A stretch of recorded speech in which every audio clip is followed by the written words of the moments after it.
At length he sought adventure in distant lands and trod the jeweled thrones of the earth beneath his sandaled feet.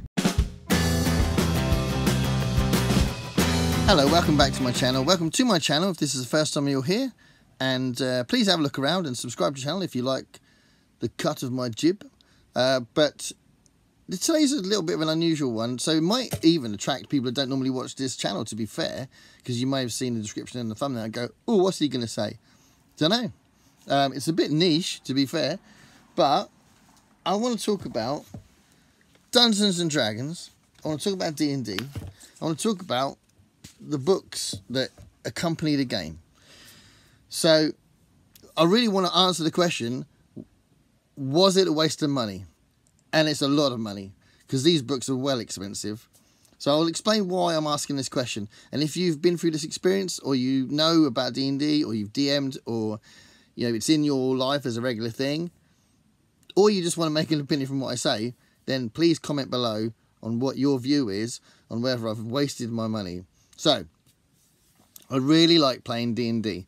I don't have any experience in DMing it, so I can't tell you whether I'd enjoy it, because I haven't DM'd yet. The only thing I've DM'd, GM'd really, is a game called Toon, which is very different, and that's just about making the other players laugh and stuff like that. So I've done the game Toon, which is like a cartoon thing. I've done that, and I've played lots of role-playing games. So let me have a think. Obviously D&D I've done a lot. I've done Call of Cthulhu. There was an old one that was like a Western thing called Boot Hill. I did that. I did a Star Trek one. I did a Judge Dredd one.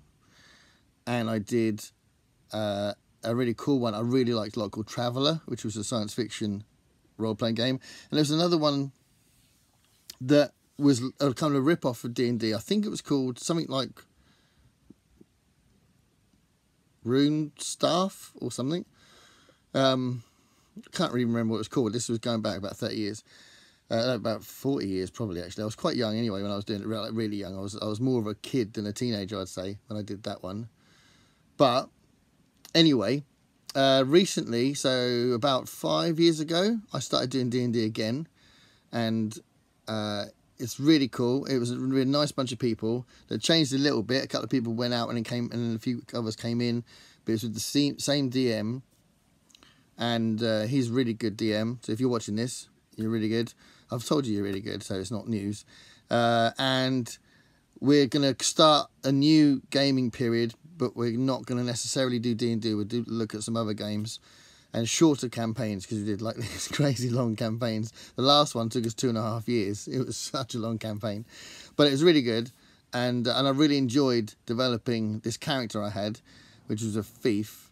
He was an elfin thief, and like a rogue character, and I like playing that kind of character at the moment. When I was young, I used to really like playing dwarves, and I used to just get stuck in the fights. But I quite like the thief kind of thing nowadays. So I've really enjoyed the D&D experience, and it's quite nice when someone else says that they play D&D, because like, oh wow, what have you been playing, and what you know, and it's interesting to know how they play. I quite like trying to think of ways to surprise an antagonist in a confrontation. So that's partly how I play, which is why I like being a thief. And sometimes I'll go ahead in a room and I'll sort of selfishly have a look in the next room, which is great. But it could be that I end up with whatever creatures in there. I've got to fight them on my own. That's happened so many times. And you know, it's quite nice playing to character and trying to think, well, what would that character do? And it's quite fun trying to do that. So yeah, the experience of playing Dungeons and Dragons is very cool. So when I first kind of got back into it, I thought, well, I need to have the books, right? I need to have at least the player's handbook, because I wasn't really planning on being a DM. Should I explain what that is? Is this a little bit yeah, this could be a bit too niche. I'll explain the DM, the player thing, just in case. This might be really silly, because any people that have got this far in the video, we're 4 minutes in. Anyone that has no experience with D&D has probably switched off by now.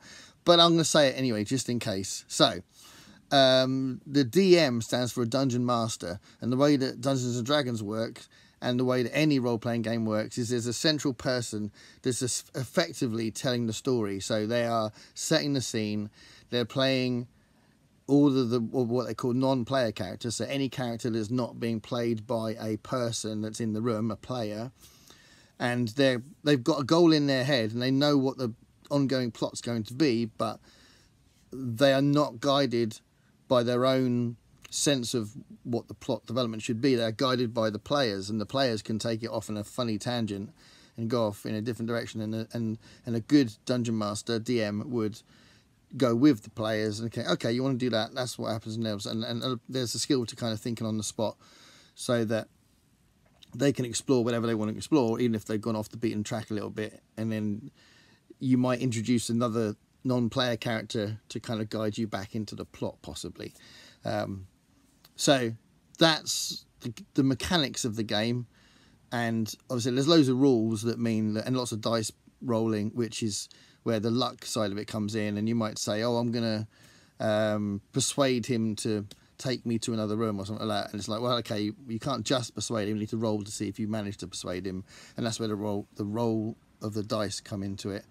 But the role playing comes into it because the players are being a character that they've created, that they continuously play as a consistent characterized character. You know, it's not something that you just on a whim, you just act randomly. You are thinking, well, this is what the personality traits of my character are, so this is how I would act, which is where the role-playing side of it comes in.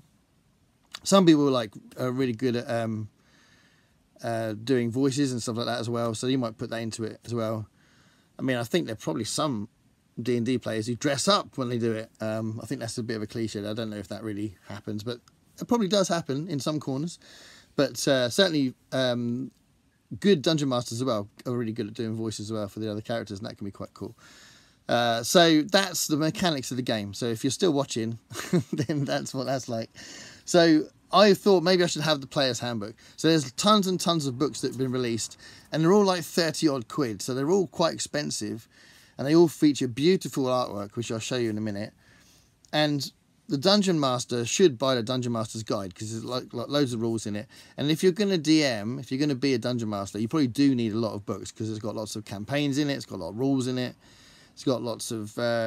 it's a good guide to how you should play the game and how the player should play it on your, from your instruction, if you like, as well.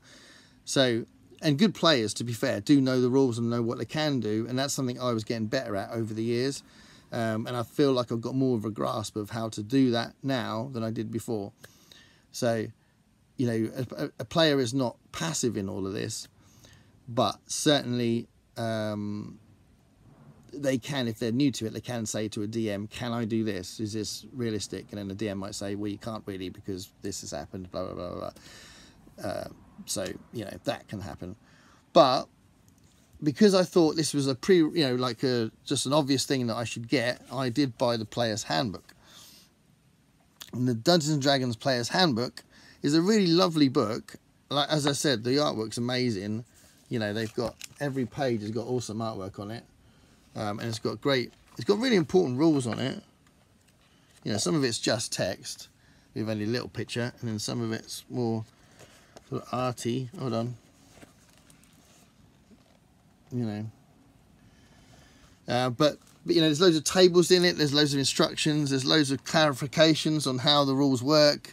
There's just basically a lot of help. And if we were pre-internet, this would be essential. There's quite an interesting distinction that we're not pre-internet, but if it was, this would be essential, definitely, right? It's a Player's Handbook. So I got that, and I read through it. I really enjoyed reading it, and I thought I was going to need it as I played it. And when I first started playing it, it was around the DM's house, and I'd take this, and I'd take some paper, and I'd take an iPad, and I'd just be ready to go. And I thought this was essential for the actual mechanics of me playing it, right? So I also thought, I got a bit excited about having D&D books, and even though they're expensive, I tried to get some others that would bulk up my knowledge of the world. And I got the Xanathar's Guide to Everything, which has got lots of different extra rules about more classes that you can be, and lots of different instructions that help you with objects and spells and stuff like that. You know, more tables and all that kind of thing. Yeah, that's spell details there. Right. Lots of information about other classes. So this was really, again, really interesting book to read. Although when I started introducing a second class on my character, I got well confused. So that wasn't that helpful from that point of view.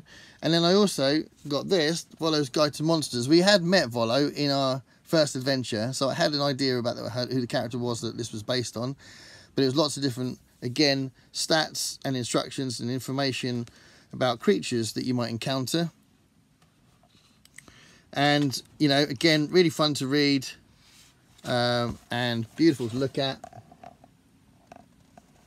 Some awesome artwork.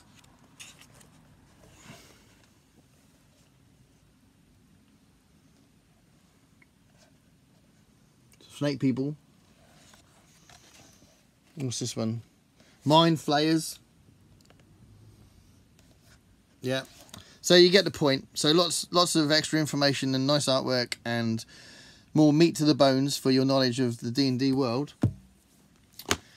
So I had those 3 books and ultimately never really used them. So I've read through them, and then there's a really cool website called D&D Beyond, and we use that to reference all of the kind of rules and to work with our characters and our character stats.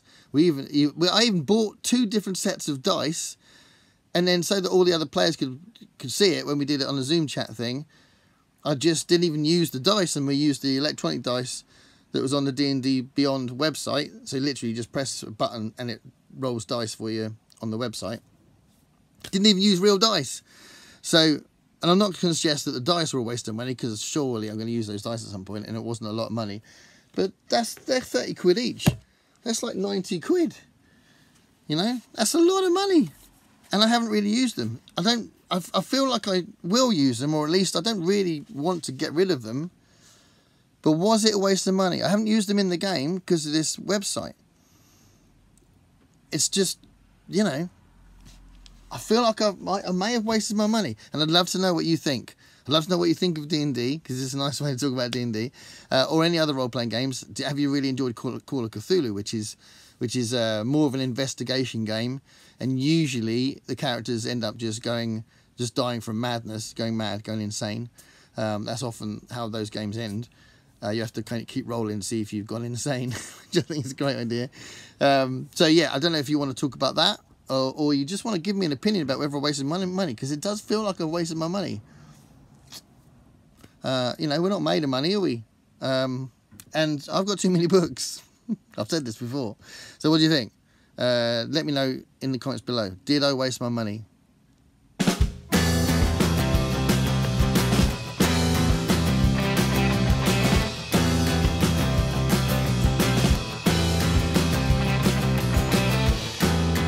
Paint me a picture